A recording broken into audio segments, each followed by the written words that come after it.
I experimented with the generic diabetes advice that you're probably being given just as much as I am, and I ended up gaining 12 pounds of fat. Now, unfortunately, this is not unheard of, and this is one of the reasons why it is so difficult to lose weight with diabetes. And in today's episode, I'm going to break down exactly what went wrong, what I was told wrong, that you're probably being told wrong as well, and then most importantly, what you can actually do about it. If you don't know who I am, my name is Matt Vandevecht. I'm a certified master fitness trainer and nutritionist. I also live with type 1 diabetes, and with my recent experiment and gaining 12 pounds of fat, I'm going to share with you exactly what you might be doing wrong without knowing it. So we'll get into our theme song, then I got a very specific and interesting example for you. I've spent the last 10 years pushing the limits while identifying trends and patterns in my type 1 diabetes management. Follow along as I learn, apply, and share the fitness, nutrition, and lifestyle strategies that I've learned from diabetes experts around the world. The real question is, how can we live fearlessly with diabetes while maintaining stable blood sugars? This podcast is here to give you the answer. My name is Matt Vandevecht, head coach and co-founder of FTF Warrior, and welcome to Pardon My Pancreas.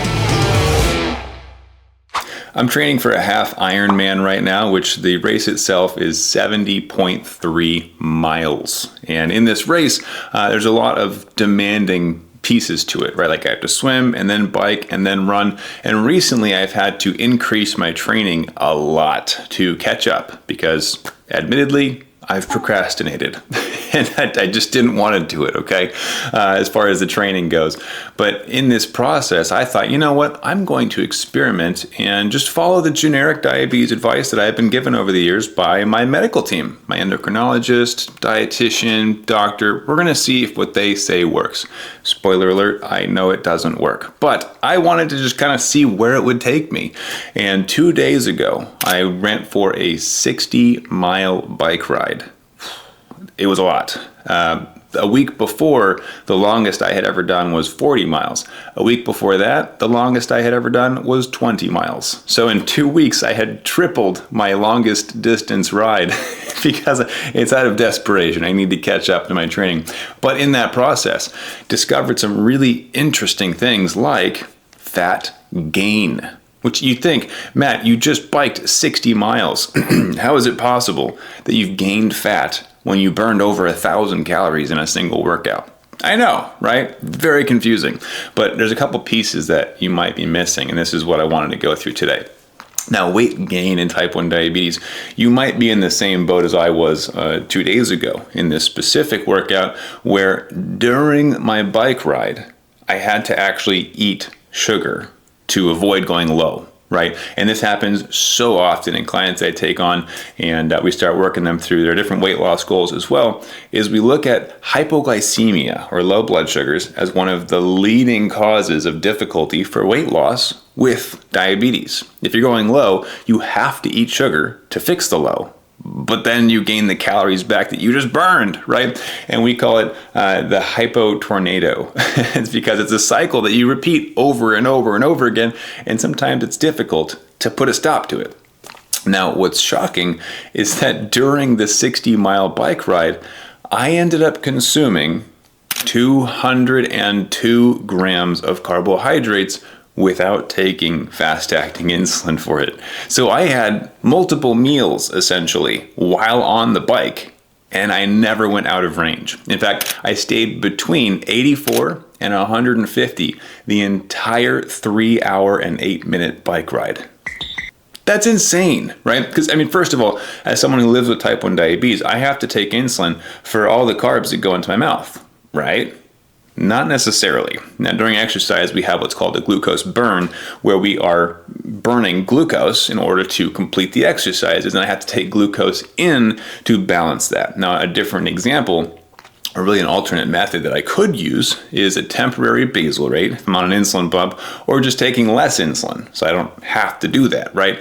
But again, wanted to follow the generic advice. So let's break down really quick the generic advice that many of us are given when told to manage your diabetes. Number 1, exercise more, right? Generally, this is a healthy thing, but when we exercise more, we have to consume more calories in order to offset the glucose burn. Basically, if I don't want to go low during a workout, I have to eat food, right? But that kind of defeats the purpose. And in my case, as we've seen, led to actual weight gain, right? So 12 pounds over the last few weeks, a little over a month, 12 pounds that I've gained. And I did this experiment actually because we've got a weight loss challenge specific for type 1 diabetics that's coming up, where I'm going to be teaching the ins and outs of how to actually lose weight with type 1 diabetes and target specifically fat, right?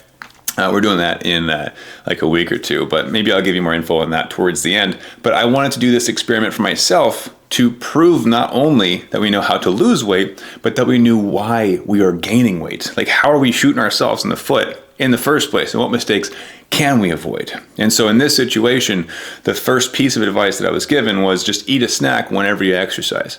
Well, that's all great and dandy if your only goal is stable blood sugars, which, as you saw, I did stay in range, right? I consumed an enormous amount of carbohydrates, but I did stay 100% time in range. Now, the issue with this is that if we depend on snacks alone, that's where it becomes a bit of a crutch, and it can also lead into this weight gain that I'm seeing in my own life, and I am admittedly going to have to lose over the next 6 weeks to again prove that our concepts work. I did the same thing last year. Last year I think I did it with 8 pounds. This year's 12 pounds because the rides that I'm doing are getting longer, which can kind of clearly show the issue that we have. More exercise means more food, which means more weight gain.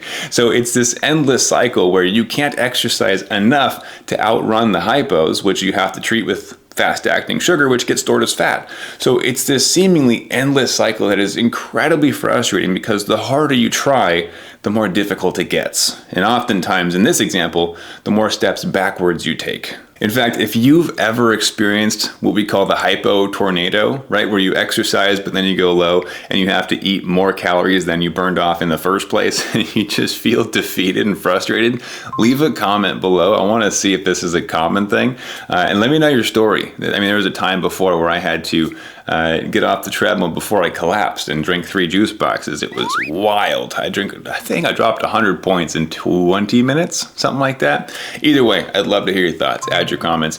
And if you have questions specific to weight loss, drop those in the comments as well. Maybe I'll make this into a series if it's helpful. Now, I want to continue this trend of what are the mistakes that we can avoid to give you some things to watch out for that your medical team might still be pushing you towards, right? So the first one, the Hypo-Tornados. So if you're exercising more, you can expect more, in most cases, more of a glucose burn, where you're going to need to offset the drop in blood sugars with some carbs to keep them balanced, right?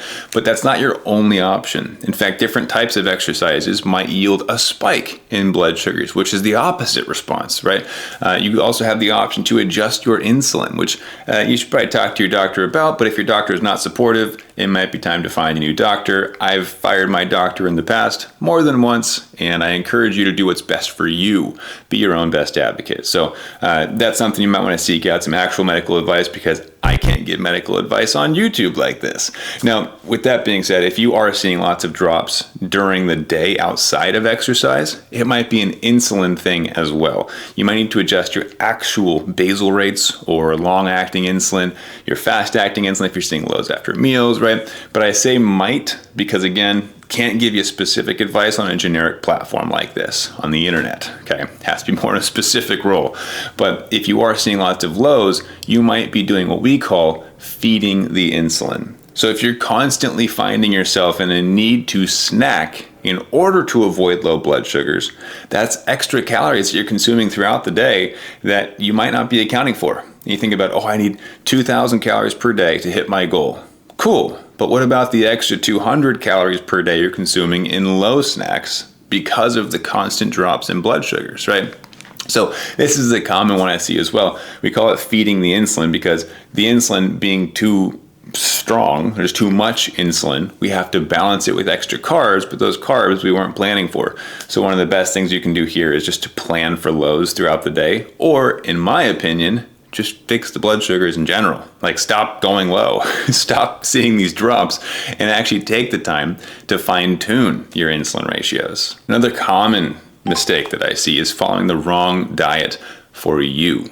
Not the wrong diet in general, the wrong diet for you specifically. Now, what I mean by that is that what diet I'm following is not always going to work for you, and what you're following is not always going to work for somebody else. Our bodies need different things. A lot of people are going to tell you, you have to go carnivore or keto or paleo or high carb, low fat. And sure, there are a lot of great options out there. Each diet comes with different benefits, right? Pros and cons, but you really have to consider what you are optimizing for. Is it specifically weight loss? Great, there are 3 different diets that are the best for that specifically. Are you trying to build muscle in addition to lose weight? There's a different diet for that. Are you just optimizing for smooth blood sugars and don't care about weight? There's a different diet for that. Are you looking at functional well-being, supporting your organs and health? There's a different 2 diets for that, right? But you have to decide which path you are going for. So don't follow these cookie cutter diet plans blindly. I want you to think about what is the outcome that I'm actually aiming for, and then building a diet around that. Of course, considering your own body's needs. If you have sensitivities, if you have allergies, if you have preferences, those need to go into your dietary planning as well. And then, of course, will you stick to it? That's the final piece for any diet is, are you going to stick to it more than just a couple of weeks? Is this a long-term thing? If yes, it checks all the boxes, continue. Now, the next pitfall that I see a lot of people running into with exercise and diabetes and weight loss and all this are the actual exercises. And you might be doing the wrong exercises. See, different exercises, again, achieve different results, kind of like the diet thing, right? Where, yes, cardio might burn fat, especially if it's targeted to burn fat, like walking at a constant pace for hours on end, but that's not going to be your only answer in many cases. I find that for me, again, personalized, right? For me, my best workouts are those that are combined, where I do some functional strength, I do some cardio. Oftentimes now I'm involving a lot more mobility as my body requires this of me, but you have to have a customized plan. Now, with weight loss, there are a few different strategies. We look at high intensity interval training, but that's not for everyone, right? If you have joint issues or heart issues, there might be a different path for you. So I can't give you one specific answer to be the end all for weight loss, but I can give you general recommendations before even talking with you. One, some form of resistance training for most people is incredibly helpful because it helps with your bone density and your joint health, but also allows you to boost your metabolism a bit. Cardio, great for your overall health, your heart, your lungs, right? It's also good for your mood, but it also allows you to target fat specifically. So there's different pieces to these puzzles. I just wanted to give you an introduction that some of the generic cookie cutter advice you've been given in the past might be why it feels so difficult to lose weight. It might be why it feels like you're shooting yourself in the foot every time you step into the gym and try to work out and find yourself eating more sugar than you burn, and then, oh, I got worse. How does that even happen? Right? Hands up if you've ever been frustrated because you finally got the motivation to go to the gym and you ended up taking 2 steps back.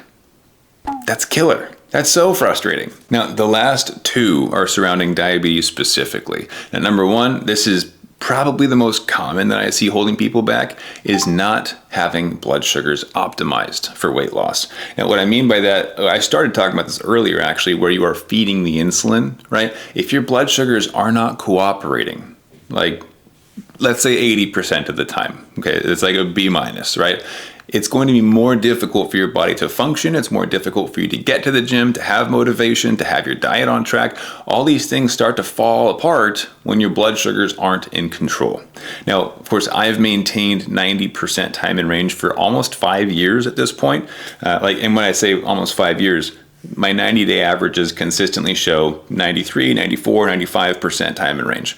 Time in range defined as 70 to 180. But what you also want to look at is your standard deviation, or basically how volatile or up and down are your blood sugars. So after a meal, do your blood sugars stay nice and stable, or do they spike and then fall back down, or spike and get stuck, right? So we need to optimize our blood sugars so that our body can function well and do its best work and support us in our goals, like weight loss, for example. Now, along that journey, you're also going to have a lot of advice coming into you from your medical team. And I hope and pray that you have a solid medical team. But the reality is that most people don't. And a lot more people don't even know that they don't. If people come to me and tell me what their doctors and endos recommend for them, and I can clearly understand this is why they've been having problems for so long. As I started this episode with, I followed the generic advice from medical teams and diabetes educators, and I gained 12 pounds of fat while exercising. That doesn't typically line up, right? So all these pieces do come together to form a perfect plan, but you have to have each of the pieces in place. Now, speaking of that, I actually wanted to do a little bit of a deeper dive. We don't have a lot of time in this episode, which is why in like 2 minutes, I'll give you guys kind of some next steps. But I wanted to dive just a tiny bit deeper into how I ate 202 grams of carbs without having to take extra insulin for it. Now, there is a number of things that go into this. One is a glucose burn rate, right? So during the activity itself, which was on the Peloton, so I was just stationary bike, I'm burning glucose through the entire exercise, right? I'm also improving my insulin sensitivity as I push for further distances. But what I didn't get to share with you is that before my ride, I woke up at 6 a.m. already about to go low. I was like, great, what a fun start, right?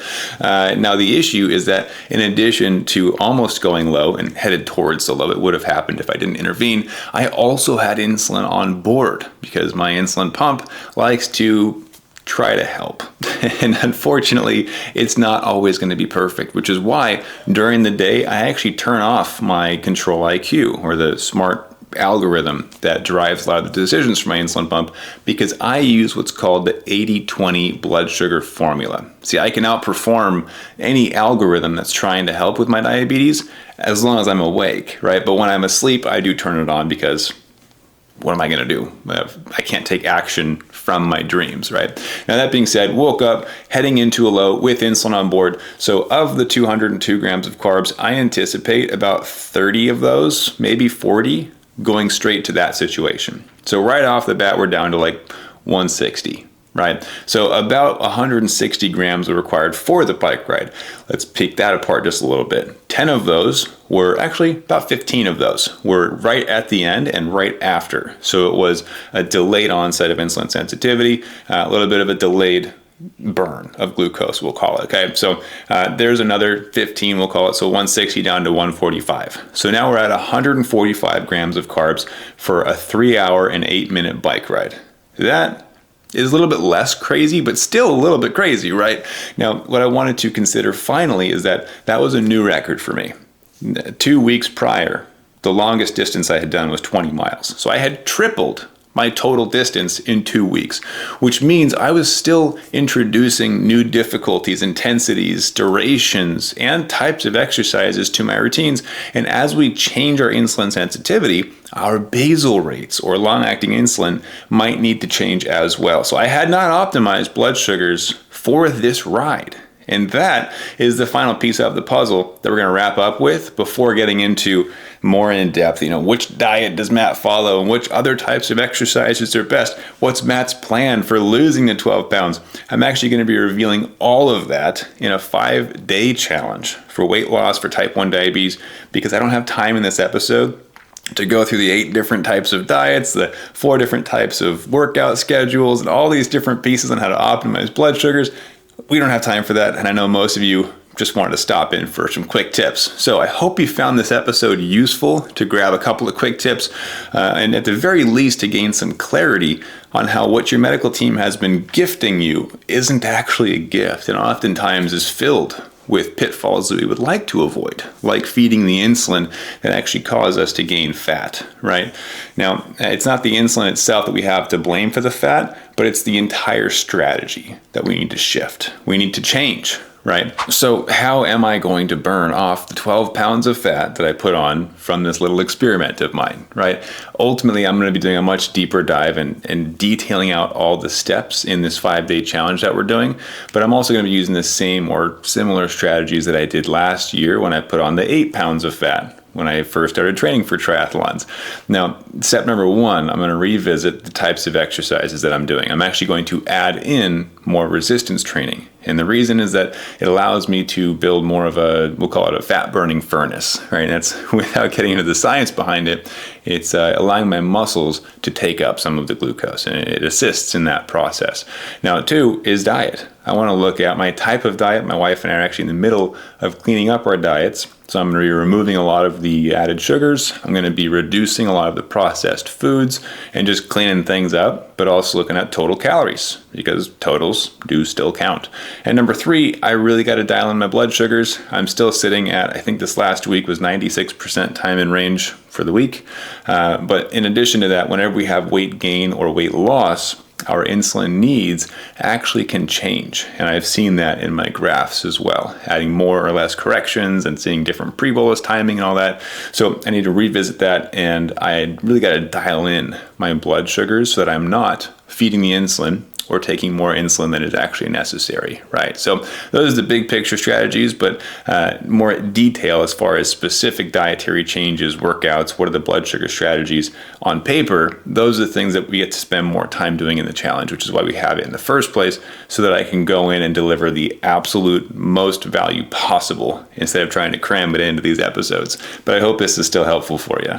And as silly as this sounds, or maybe as renegade as this sounds, we don't always want to go straight to our doctor for every piece of advice. Sometimes we have more context than the doctors do, and they can certainly help us with their information, their knowledge, but we have to also do our own research, follow our own paths as we seek out our own desired outcomes, especially when it comes to weight loss. We're all a little bit different. It does need to be a personalized plan. This is why we call ourselves the renegade warriors, because we think differently, right? We know it's more than just add food when you exercise, because that doesn't always yield results, right? Sometimes it leads to 12 pounds of fat gained. That's less than desired, let's say. So if you're somebody who would consider yourself a renegade warrior, you're open to the idea of thinking differently, or maybe you're just sick of not seeing the results that you're after with weight loss and blood sugars and trying to get this whole puzzle thing figured out, we've got that 5-day challenge. It's called the T1D Weight Loss Challenge. And in that, I'm going to be spending a day on each of the topics that I just discussed. Diet, exercise, blood sugar optimization. Going to go a lot deeper into it because we'll have more time. I can answer questions, do all that kind of fun stuff. If that's something that you think would be beneficial for you, I highly recommend it, because I will be giving away all the secrets, and I have the time to do so then. It's going to be at T1Dbootcamp.com. T1Dbootcamp.com. I promise you, it's not a boot camp for actual exercises. I just like the website name, so I bought it, and that's what it's called. But T1Dbootcamp.com. That's where you can go register for it. You can get all your materials and get started and start understanding how you can avoid the pitfalls with diabetes and weight loss and actually start to create some forward progress, right? To start seeing actual results. And that's what I want for you, is actual progress. So go check it out, T1Dbootcamp.com, and do add whatever questions you have on these topics down in the comments below. I'm going to use those and actually answer a few of them in the challenge as well. So I hope you found this one useful. It's not going to be all your fault as you're looking at, why can't I lose weight? You're probably just doing it the wrong way because you were taught the wrong way. And I'm excited for you to start learning the new strategies to finally shed that fat that's been stubborn and stuck. So have a great rest of your day. I'll see most of you in the challenge, I'm sure. And be sure to check out the next episode after you register. We'll see you there, and keep up the fight.